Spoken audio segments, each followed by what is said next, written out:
Have you ever had someone who was supposed to protect you suddenly become the person you feared most? Not a stranger, not someone on the street, your own parent. Because 4 years ago, that's exactly what happened to me.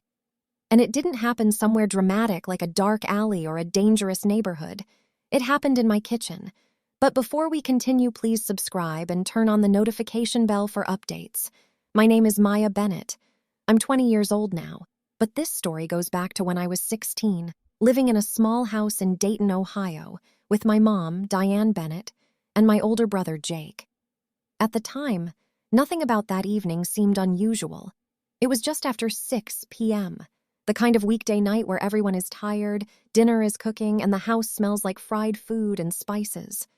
My mom stood at the stove frying chicken in a heavy cast-iron pan.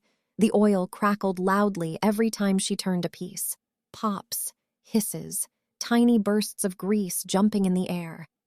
I sat at the kitchen table with my math notebook open, trying to finish homework before dinner. Normal, right? But earlier that afternoon, something had shifted. I had told my mom I wanted to apply to a college 3 states away, and the moment I said it, the entire mood in the house changed. She didn't yell, she didn't argue, she just went quiet. And if you've ever lived with someone who gets angry like that, you know silence can be worse than shouting. For the next hour, the only sound in the kitchen was the oil sizzling in the pan. Then I looked up and realized my mom wasn't cooking anymore. She was staring at me, just staring. And a few seconds later, she picked up the pan. But what she did next wasn't cooking. 1 second, my mom was standing at the stove. The next second, the pan was flying through the air. Have you ever experienced a moment so sudden that your brain refuses to process it? That's exactly what happened to me. At first, I didn't even understand what I was looking at. I just saw the pan tilt forward. Then the oil came spilling out, bright, shimmering, violently hot, and it landed directly on my arm. The pain didn't arrive instantly. For half a second, there was just shock, my brain trying to catch up with reality. Then it hit. It felt like my entire arm had been set on fire. I screamed and jumped back from the chair so fast it scraped loudly across the kitchen floor. My notebook fell. My pencil rolled across the table. My sleeve was soaked with oil and my skin felt like it was burning through the fabric. I ran to the sink and shoved my arm under the faucet, turning the handle so hard the water blasted out. Cold water. Relief. Sort of. My heart was racing so fast I thought I might pass out. But the strangest part of that moment wasn't the pain. It was my mom. She wasn't rushing to help me. She wasn't apologizing. She was just standing there looking at me like nothing unusual had happened. Then she said something I will never forget for the rest of my life. "Look what you made me do." I remember staring at her in disbelief, my brain trying to figure out how finishing math homework somehow caused hot oil to end up on my arm.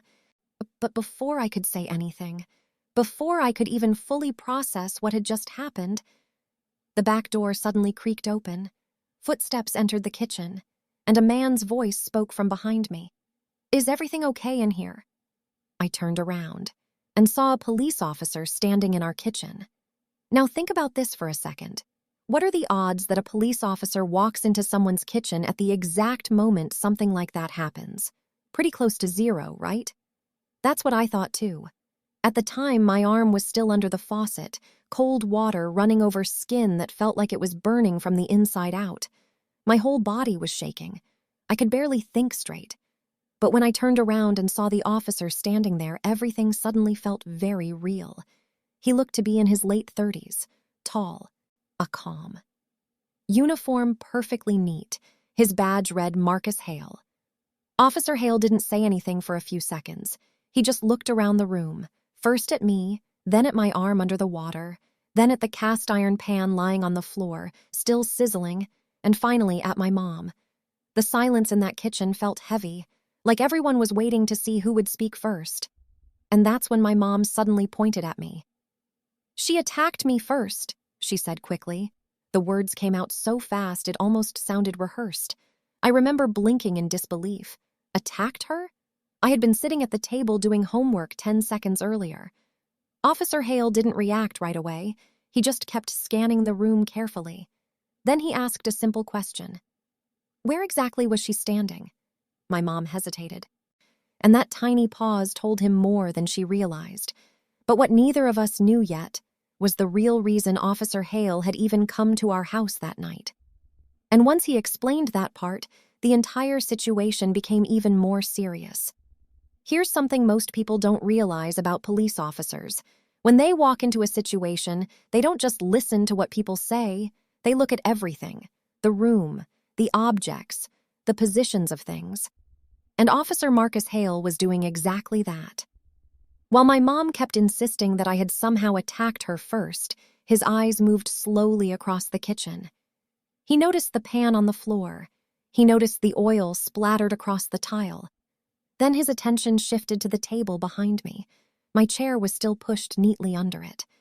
My math notebook was open to a page of unfinished equations. A pencil lay across the paper exactly where I had dropped it when I jumped up. Officer Hale looked at the scene for a few seconds. Then he looked back at my mom. "If she attacked you," he asked calmly, "why was she sitting at the table doing homework?" The question hung in the air. My mom opened her mouth, then closed it again. For a moment, no one spoke. The sound of the faucet running filled the kitchen. Finally, she said, "She got up suddenly." But even as she said it, her voice didn't sound confident anymore. Officer Hale glanced once more at the direction of the oil splatter. It had traveled in one clear direction. Toward me. Not toward both of us, which meant something very important. The pan hadn't been dropped during a struggle. It had been thrown. His expression shifted slightly, and his voice became firmer. "Ma'am," he said, "I'm going to need you to step away from the stove." For the first time that night, I realized something. Someone believed me. But what happened next would make the entire situation escalate far beyond that kitchen. The moment Officer Hale told my mom to step away from the stove, the entire atmosphere in the kitchen shifted. Up until that point, everything had felt chaotic. Pain, confusion, my heart pounding so loudly I could hear it in my ears. But now there was structure, control. Officer Hale reached for the radio on his shoulder and calmly requested another unit. Within minutes, flashing lights reflected through the kitchen window as a second patrol car pulled up outside the house. 2 more officers stepped inside. By that time, I was sitting at the table with a damp towel around my arm, still shaking. The burn hurt badly, but the adrenaline had dulled the worst of it. One officer spoke quietly with me while another asked my mom questions across the room. And that's when things started falling apart for her. Her story kept changing. First, she said I attacked her. Then she said the pan slipped. Then she said it was an accident. But the evidence in that kitchen told a completely different story. The pan, the oil pattern, my homework still sitting on the table. Even our neighbor, Mrs. Gloria Alvarez, came outside and confirmed she had heard yelling earlier and called the police for a welfare check. That single phone call turned out to matter more than anyone realized. Because if Officer Hale had arrived just a minute later, he never would have seen what happened. And without that witness, the story might have sounded very different. My mom expected no one to see what she did. But sometimes the truth shows up at the exact moment someone tries to hide it. And that night, the back door opened at the worst possible time for her.